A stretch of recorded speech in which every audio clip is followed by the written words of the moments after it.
이번 주에 나오기를 간절히 바라지만 만만치는 않을 것이고 그러면 다음 주에 나온다 치고 네. 결과가 땅땅땅 나온다 네. 치고 헌재 재판관분들이 저런 걸 보고 어쩌겠어요. 서부지법 폭동이라든지 지금 이런 발언을 보고 그들이 맨날 얘기하는 누구누구 헌법재판관 뭐 다 처단하라. 김용현 씨가 얘기를 했죠. 네. 그러면 처단 대상들 포함해서 거꾸로 자기들 편이라고 생각하는 과연 헌재 재판관까지 자기들에게 우호적으로 나올까요? 그러니까 사람이 조금만 생각하면은 지금 오히려 잘 보여야 되는데 그러니까 결론은 이미 이들은 답을 알고 있어요. 이미 다 틀려 먹었다는 걸 알고 있고 그 다음에 네. 정치를 하고 있는 거죠. 이들은. 그 정치의 끝판왕이 누구였어요? 2월 25일 날 윤석열, 네. 내란 우두머리. 마지막에 쭉 읽어 나간 거에 주요 단어들이 뭐예요? 간첩 25번, 네. 거대 야당의 폭정 44번, 포함해서 뭐 공산 전체주의 마치 온 국민들을 마치 무슨 뭐 옛날식으로 하면 빨갱이 몰아붙이듯이 황당한 발언들을 하잖아요. 그게 뭐였습니까? 헌재에서 자기 변론을 하는 거예요. 정확히는 한 줌도 안 되는 그들의 표현으로 한 줌도 안 되는 권력, 한 줌도 안 되는 지지자들에게 보내는 정치적 메시지죠. 그럼 국민들은 끊임없이 엄정한 사법 집행을 지금 원하고 있던 거죠. 맞습니다. 있는 거죠. 예. 그런데 윤을 포함한 그 내란 세력들은 끊임없이 정치질을 하고 있는 거예요. 이미 그들의 운명을 알고 있어요, 본인들이. 참 황당한 대한민국이 돼 있죠. 내란은 여전히 진행형이다. 맞습니다. 내라는 진행형이 맞습니다. 근데 이분들은 이렇게 나가면 퇴로 전략도 있어야 될 거 아니에요. 네. 근데 퇴로 전략이 이렇게 하면 있을까요, 과연? 어게인 2017에 보세요. 네. 딱 땅땅땅 친 다음부터 어떻게 했어요? 어제 지금 박근혜를 찾아갔죠. 네. 그런데 땅땅땅 쳤을 때 뭐라고 그랬어요?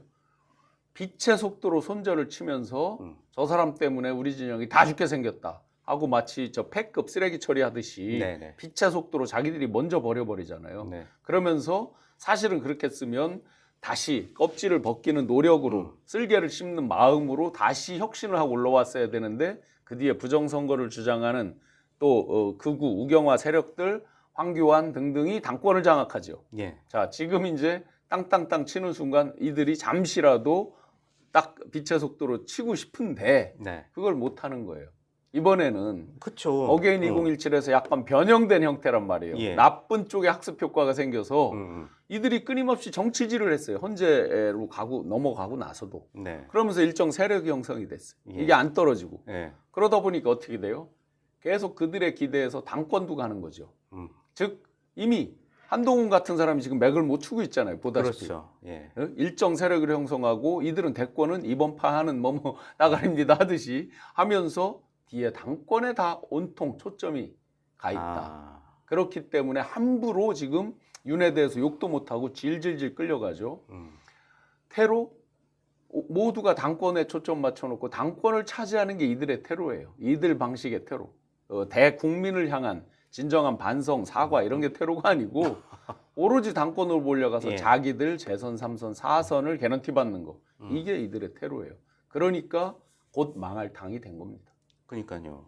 이렇게 되면 이제 극우로 이제 낙인 찍혀서 이미 찍혀 더 이상 있는 거죠. 갈 수가 없잖아요. 네. 자기네들이 이제 예전처럼 이제 박근혜처럼 저희가 잘못했습니다. 저희 다시 개혁하겠습니다. 다시 태어나겠습니다. 이렇게 사죄를 하고 시작하면은 좀 시간이 걸리더라도 해도 될까 되는데. 말까인데 네. 그때도 그런 사죄가 진정성 있게 사죄를 하고 혁신을 하고 나오질 못했잖아요. 그렇죠. 근데 지금은 더 악화가 됐죠. 네.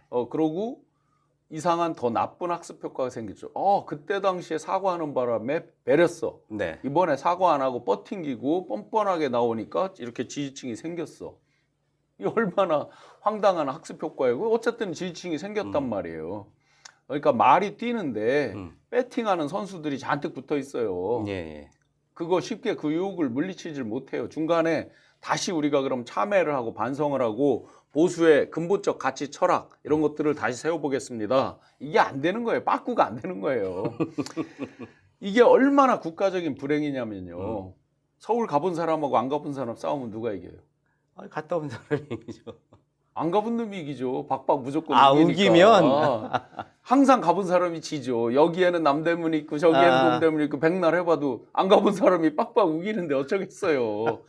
이게 새로운 정권이 들어서도 네. 새로운 정부가 들어서서 얼마나 계약 과제가 많아요. 이들이 똥 싸는 게 이만큼이잖아요. 그런데 빡빡 우기면서 사사건건 바짓가랭이 뒷다리 잡고 늘어지면 새로운 정부도 너무나 힘들게 생겼다. 이게 대한민국의 불행으로 이어지는 것 때문에 걱정을 하는 거죠. 맞습니다. 이게 지금 윤석열 하나가 탄핵이 된다고 해서 망가진 대한민국이 다시 회복되는 데는 상당한 많은 시간이 걸릴 거란 말이에요. 그렇죠. 그리고 저들이 그때까지 그냥 가만히 놔두지는 않을 거란 말이에요. 말씀하신 대로. 그럼 이런 과정을 겪으면 예. 자기들이 근본적으로 무엇 때문에 이런 지경에 왔을까? 왜 탄핵, 파면 우려를 하는 거를 벌써 근세만 들어서도 두 번째, 예. 가장 최근에만 들어서도요. 이렇게 겪을까라는 근본적인 생각을 해본다면 누군가라도 단 한 사람이라도 보수의 가치 철학으로 다시 돌아가자. 뭐 우리 여러 가지 이제 그 근세 계몽 이후에 여러 가지를 보면 근본으로 돌아가자 이런 운동들도 많이 나오잖아요. 그렇죠. 뭐 라다이트 운동도 있고 뭐 네. 기계를 버리고 뭐 사람으로 인간성을 네. 회복하자 뭐 별의별 게 다 있잖아요. 우리가 역사 속에 예. 단 한 사람도 보수의 근본적 가치 철학을 회복하자라든지 다시 재건하라든지 이런 게 없잖아요. 그러니까 지금 이들은 뭐 보수라는 단어를 아예 버린 것 같아요. 예. 그렇죠. 이미 스스로 자기들끼리 극으로 몰아갔으니까 이만큼 땅덩이가 네. 공간이 생겼어요. 이걸 왜 버리겠어요, 우리가? 당연히 우클릭하는 거예요. 우리가 우클릭한 게 아니에요. 할 그렇죠. 것도 없어요. 본인들이 자기들이 했죠. 스스로 코너로 몰고 가서 이만큼 영토가 넓어졌어요. 그럼 이걸 왜 뺏깁니까? 그러니까 이재명 대표 당연히 우클릭해서 이것도 우리 땅으로 당연히 만들어야죠. 그렇죠. 중도 그건 보수. 당연한 거죠. 예. 그래서 억지로 우클릭하고 말고가 아니에요. 저를 영입한 게 작년 2월 7일이죠. 네. 저를 영입할 때 했던 말이 있잖아요. 보수 박근혜 정부의 장관급 하셨죠. 네, 맞습니다. 예. 앞으로 우리의 외연 확장. 사실은 이제 그 전에 영입 전에 티타임 이런 때에서는 저한테 민생 경제 일자리 중도 외연 확장에 대한 명확한 게 있었죠. 그러니까 이 우클릭에 대한 건 하루 이틀 된 게 아니에요. 이미 이 판을 읽고 준비를 했다는 거죠. 예. 지금 이제 중도 보수가 예전 같아서는 이 얘기를 꺼냈다면 민주당의 정체성이 그게 아닌데 왜 본인 당대표 혼자 이것을 정하느냐라고 이렇게 했을 텐데 지금은 말씀하신 대로 중도 보수의 어느 누구도 지금 이 자리를 차지하지 못하고 있으니까 민주당이 지금 그 자, 자리를 이제 갖고 우리는 우클릭한다 그러니까 일각에서 막 당내에서 비판하는 사람들도 있죠. 네. 이거는 눈에 보이는 위에 무리에 떠 있는 현상만 보니까 이제 그런 것들을 비판하고 하는 거죠. 이거의 근본적인 거를 한번 보세요. 보수 우클릭이라고 하면서 예를 들어 이재명 대표가 내가 우클릭한다라고 우클릭되는 건가요? 아니죠. 구체적으로 발현되는 모습들이 있을 거 아니에요. 그쵸. 자, 지금 그 뒤로 뭐가 나왔어요? 예를 들어 AI에 대한 화두 던졌어요. 엔비디아 기타 화두 던졌어요. 각종 세제에 대한 거, 상속 세제 기타 아젠다들을 던지고 있어요. 정치에서 유명한 얘기 있잖아요. 아젠다를 던진 사람이 이깁니다. 그렇죠. 끌려가는 놈이 지게 돼 있어요. 예. 자, 그 다음에 계속 우리가 이 탄핵까지 갈등을 겪으면서 과거 내지 현재에 매몰돼 있어요. 우리도 모르게. 미래 아젠다를 던지고 있는 거예요. 먹사니즘에서 잘사니즘으로 넘어가면서 미래 아젠다를. 즉 우리는 진보다 보수다를 그동안은 수평적 스펙트럼으로 본 거예요. 예. 극좌부터 극우까지를 놓고 좌우, 뭐 중도 좌우 하면서 이렇게 수평적 스펙트럼으로만 봤던 것을 이제 입체적으로 바꿔서 대한민국 부정 세력이냐, 대한민국 긍정, 대한민국 미래를 개척하는 세력이냐, 예. 대한민국 과거 세력이냐, 대한민국 미래 세력이냐 이런 식으로 부정 세력이냐, 긍정 세력이냐, 과거 세력이냐, 과거에 매몰된 세력이냐, 미래를 개척하는 세력이냐 입체적으로 바꿔나가고 있는 아젠다를 선점했다 이런 측면으로 보셔야죠. 그러니까 지금 이제 윤석열이 헌재에서 뭐 변론을 다 끝냈잖아요. 네. 그러니까 이제 그 전에는 사람들이 과연 무슨 생각으로 계엄을 했을까라고 꾸준히 들어왔는데 결국은 별게 없었거든요. 자, 본인들이 개몽을 한다고 좀 전에 강승규 의원이 뭐라 그랬어요? 자기도 개몽됐다 맞아요. 이러잖아요. 미몽에서 깨어났다고 네. 했죠. 미몽에 깊숙이 빠졌죠. 뭐가 개몽됐다는 거예요? 그러면 개몽됐다 치면 예. 이제서 그걸 알았어요? 아, 김계리인지 뭐 괴리가 생긴 사람인지 모르겠는데 네. 이제 개몽됐다고요? 이제서 알았어요? 온 국민이 다 알고 있는 걸 지만 이제 알았어요. 그래가지고 어떻게 사법고시 합격하고 무슨 로스쿨 나오고 다 합니까? 이들의 그 인식의 천박함, 그 기저에 뭐가 있어요? 가치 철학이 없는 거잖아요. 가치 철학의 출발이 뭐예요? 그들이 맨날 강조하던 보수의 1번 가치가 뭐예요? 법질서 준수 및 헌법질서 수호죠. 맨날 얘기한 게. 그렇죠. 마은혁 재판관 헌재에서 뭐라고 그랬어요? 이건 권한이자 헌법적 의무다라고 했죠. 네. 안 하잖아요. 안 지키잖아요. 본인들이 하잖아요. 스스로 안 하는 것을. 예. 경찰대학장까지 지낸 사람이 헌재를 때려부수자고 하죠. 거기에 당대표를 지낸 김기현 씨가 뭐라고 그랬어요? 혼자 외롭게 외로운 결단 내린 대통령님을 뵈니까 가슴이 뭐 미어 터진다 어쩐다. 아니 그거에 시달려서 지금 내란성 질환에 시달리는 국민들의 가슴은 생각 안 해요? 나경원 뭐라고 그래요? 사회 곳곳에 암약하는 기회주의자들. 예. 사회 곳곳에 암약하는 기회주의자가 아니라 틈만 나면 대권이든 서울시장 나오는 기회주의자가 본인이죠. 누구예요? 본인인데. 네? 그다음에 장동혁 의원, 네. 충남이죠. 네. 충남 저 굿모닝 잘 알고 충청. 있습니다. 네, 뭐라고 그랬어요? 뭐만도 못한 아유, 헌법재판소라고 그랬죠. 네. 자, 이분들의 특징이 있어요. 다 뭐 무슨 출신이에요? 판사. 김기현 판사 출신, 나경원 네, 판사 판사. 출신, 장동혁 판사 판사. 출신이에요. 최고의 법 집행 또는 법의 수호, 헌법질서 수호의 한복판에 섰다고 자기들끼리 자칭 자임하던 사람들이 가장 1번 지그들이 그 보수의 원칙이라고 얘기하는 법질서 준수, 헌법가치 수호 이걸 스스로 다 깨고 있어요. 그러니 이들의 천박한 인식, 계몽당했다, 계몽되었다 하는 것의 출발점, 가치 철학이 없다. 그러면 지금쯤에 예를 들어 제가 한동훈 이런 사람들 지금 한동훈 밀어내려고 또 자기들끼리 싸우죠. 그러죠. 네. 제가 만약에 한동훈의 참모라고 그런다면 딱 한 가지만 건의할 것 같아요. 이번 판은 나가리입니다. 이번 이미지만 판에 만드십시오. 불출마 딱 선언하고 네. 나는 보수의 가치 철학부터 다시 만들고 등장을 하겠다라고 선포한다면 다 꺼진 불씨에서 이만큼이라도 어떤 신나락 내년도에 농사지을 네. 그 신나락이라도 하나 이렇게 건진 심정으로 국민들이 조금이라도 다시 볼 것 같아요. 그런데 이 판에 나와서 뭐 그렇게 투쟁하고 뭐 하면 자기가 후보 될까 봐요. 다 관심이 어디에 있어요? 이미 대통령은 나가리 됐다는 걸 다 알아요. 자기들이. 본인들이 알아요. 이번 그렇죠. 판은 파장이다 하는 네. 거 다 알아요. 지지율 그 사람들도 바보 아니니까 다 보고 있단 말이에요. 다 초점 시계가 어디가 있어요? 얄팍한 당권에 가 있는 거예요. 이건 어게인 2017, 2018에서 여실히 그런 수모를 겪고도 부정선거 주장하는 세력들이 당권을 장악하고 공천권 행사하고 한 걸 봤기 때문에 이들이 여전히 이런 상황에서 계몽커녕 미몽에 빠져서 그들 말로 반사해드리면 호수 위에 달 그림자를 계속 쫓으면서 이런 망발을 양산하고 있는 거죠. 그러니까 그 아까 말씀하신 대로 판사 출신의 다 우리나라 최고의 학부를 나온 사람들인데 네. 그런 사람들이 이 결정을 내린 지금 이 상황이 저는 너무 아이러니하거든요. 본인이 충분히 알 텐데. 그런 사람들이 예. 이 나라, 이 정권의 최고의 의사결정자, 리더들이라고 해서 끌고 왔습니다. 그러다 보니 대한민국 지금 이 순간의 모양이 어떻습니까? 예를 들어서 오늘 프레스센터에서 무슨 기자협회, 아시아 기자협회인가요? 거기에서 1000여 명이 연서명을 해서 대한민국 헌법질서 다시 돌아오고 K 민주주의 이게 회복되길 바란다. 뭐 이런 성명을 내잖아요. 예. 눈 떠보니 정말 후진국이다. 우리가 아시아 각국, 아프리카 각국, 오렌지 혁명 이런 거 뭐 쭉 나올 때 우리가 격려하고 응원하는 메시지 이런 것들을 보낸 적이 있죠. 거꾸로 지금 우리가 뭐 미얀마 이런 군부들 뭐 이렇게 하고 그러면 그게 메시지 보낸 적이 있죠. 거꾸로 지금 그들이 대한민국이 제자리로 돌아오기를 바란다. 얼마나 창피한 얘기입니까? 몇 년을 지금 후진한 겁니까 도대체?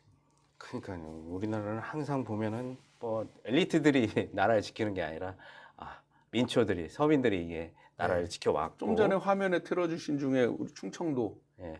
국회의원들, 강승규 의원, 예. 충청도죠 다. 맞습니다. 정말 부끄럽습니다. 윤을 변호하고 있는 변호인들, 윤곽근 변호사 어디예요? 충북이잖아요. 예. 또 거기 이름은 공개적으로 안 나오지만 몇 명 더 있어요. 김홍일 변호사 어디예요? 우리가 네. 정말 자존심을 갖고 의병장부터 시작해서 엊그제 3.1절이었잖아요. 예. 제가 3.1절에 청주에 보면 3.1공원이라고 있어요. 네. 독립선언 하신 분들 중에 33분 중에서 네. 6분이었는데 정춘수라는 분, 한 분은 친일 행적 때문에 빠졌고 5분의 동상이 있어요. 그리고 단재 신채호 선생, 예관 신규식 선생, 네. 국부로까지도 일부 불리고 있는 신규식 선생 등등등. 그 산소를 일일이 제가 다 찾아뵈었어요. 그날 우리는 그런 마음으로 친일을 청산하고 미래로 나가자, 지금의 이런 황당한 내란 세력들을 척결하고 미래로 나가자고 다짐을 하고 있는데, 최상목 권한대행 뭔 얘기를 했죠? 지금은 화합하고 단합해야 될 때다. 자기들이 화합 단합 시켰잖아요. 내란 세력 다 척결시키자고 화합 단합 시켰잖아요. 뭐를 화합하자는 거예요? 주어가 없고 목적어가 없어요. 누가 누구와 화합해야 된다는 얘기예요. 그거를 말할 수 있는 처지가 지금 아니잖아요. 다 서울법대 나온 사람들이에요. 엔간하면 대부분이 지금 이상한 말하고 있는, 맞습니다. 국회에서 단식하고 있는 사람도 다 판검사 하신 서울법대 분들이에요. 나온 사람이에요. 우리나라. 이들의 도대체 근본 가치 철학의 베이스가 뭐길래, 도대체 얼마나 그게 없으면 3.1절 같은 날 대한민국에 지금 권한대행도 어쨌든 국가 원수의 모든 예우를 다 받고 있잖아요. 예. 경호라든지. 그러니 그런 황당한 소리를 하죠. 아무튼 이제 앞으로는 이제 국회의원이든 나라의 일꾼을 뽑을 때는 이런 공부 잘하고 똑똑한 이런 사람들보다 얼마나 국가를 위해서 일을 할 수 있는지, 말씀하신 대로 기본적인 소양이 되는 사람들을 뽑아야 우리나라가 바르게 되는 것이지, 머리 좀 똑똑하다고 해서 뽑아놓으면 개인의 입신 양명만 생각하니까. 이제 이번에 우리 시청자 여러분들께서 윤석열이라는 사람, 윤석열로 대변되는 그 폐해를 여실히 봤잖아요. 경험을 했잖아요. 가슴에 그렇죠. 총뿌리가 겨눠지는 걸 봤잖아요. 여실히 경험을 했잖아요. 그럼 다시 한번 우리가 우리 스스로 이런 흑역사를 되풀이한다. 예를 들어 정권 재창출 뭐 여론조사 해보면 뭐 그런 게 35%부터 한 40%뭐 이렇게 나온다. 그분들께 한마디만 질문하면 돼요. 당신 그리고 당신의 가족에게 가슴에 총뿌리가 겨눠도 좋다는 거냐. 딱 한마디만 질문해보면 답이 나오는 거예요. 그렇습니다. 이제 그동안 이제 많은 분들께서 뭐 그래도 나는 뭐 경상도니까 국민의힘을 응원한다 뭐 이런 분들 굉장히 많았었는데, 이제 여론조사 결과도 이제 좀 바뀌었어요. 뭐 그 여론조사 얘기를 좀 해보면, 리얼미터가 지난달 26일에서 28일까지 조사한 결과인데, 조기 대선이 이루어진다면 정권 교체를 해야 됐다는 게 이제 55%, 네. 절반이 넘어갔습니다. 네. 일주일 전과 비교했을 때 6%나 몰랐거든요. 네. 그러니까 오차범위 밖으로 벌어졌을 거요. 6.6% 차이 났죠. 처음으로 교차 그 범위 밖으로 나갔습니다. 네, 플러스 마이너스 3.1 오차범위 내니까 6.2인데 6.6이니까 이제 오차범위 밖으로 벌어졌는데, 우리 이제 시청자 여러분들께서 이런 여론조사를 볼 때 대부분이 결과만 본단 말이에요. 바쁘니까. 저도 어떤 때 제목만 보고 이럴 때도 있거든요. 어쩔 수 없이 바쁠 때. 그러면 우리가 속아 넘어갑니다. 매일신문이라고 요새 황당한, 뭐 어제 서울에서 615만이 모였다라고 기사 낸 신문 있잖아요. 그런 데가 여론조사 내서 했을 때 누가 몇 %를 이긴다라고 딱 제목만 봐서 이렇게 됐어? 했는데 보니까 대구, 경북, DK, PK만 여론조사한 걸 내보내기도 했었죠. 지난달인가 있었던 일이에요. 그쪽 신문입니다. 매일신문. 네네, 그렇죠. 이런 식으로 딱 위만 보면 안 돼요. 지금 불러주신 이 여론조사 리얼미터죠. 네. 몇 샘플인가 보세요. 1500샘플이죠. 그러면 평소에 1000샘플보다 숫자도 1.5배 많죠. 그만큼 상대적으로 공신력이 조금이라도 더 높아졌겠죠. 그리고 매주예요, 여기는. 예, 그리고 여기서 지금 보수 가표집이 현재도 몇 명이었어요? 130명 정도 돼요. 134명인가가 여전히 보수 가표집이에요. 그 상태인데도 지금 그 정도 나왔다는 거잖아요. 이런 부분을 다들 바쁘니까 이제 이런 걸 눈여겨 못 보시는데, 그걸 감안해서 보면 지금 소위 이제 중도의 분들과 이들이 얼마나 냉철하게 보고 있는가, 그리고 소위 보수 진영의 일반적인 지지자들이 이제 현타의 시간으로 접어들고 있다. 스스로 부끄러운 사이클로 지금 접어들고 있다. 그런데 대선 막상 결과를 받아보면 이들이 깜짝 놀랄 겁니다. 훨씬 이 여론조사에서 반영 안 되는 게 뭐죠? 현타의 시간에 접어들어서 정말 속되게 표현하면 쪽팔려서 투표장에 안 가는 사람이 반영돼 있지 않아요. 그러네요. 보세요. 깜짝 놀랄 결과가 나올 거예요. 물론 민주당은 끊임없이 부자 몸조심도 해야 되고 더 네. 겸손하게 맞습니다. 국민들께 다가가는 건 당연한 건데 그 노력은 당연한 거고요. 그런데 이들이 지금 큰 소리 치고 뭐 헛소리하고 뭐 이 와중에도 중도 외연 확장이라고 하는 극으로 가놓고서도 그런 뉴스 기사도 있고 뭐 황당한 소리를 하는데 아마 정말 그들 스스로 충격적인 괴멸의 수준으로 갈 겁니다.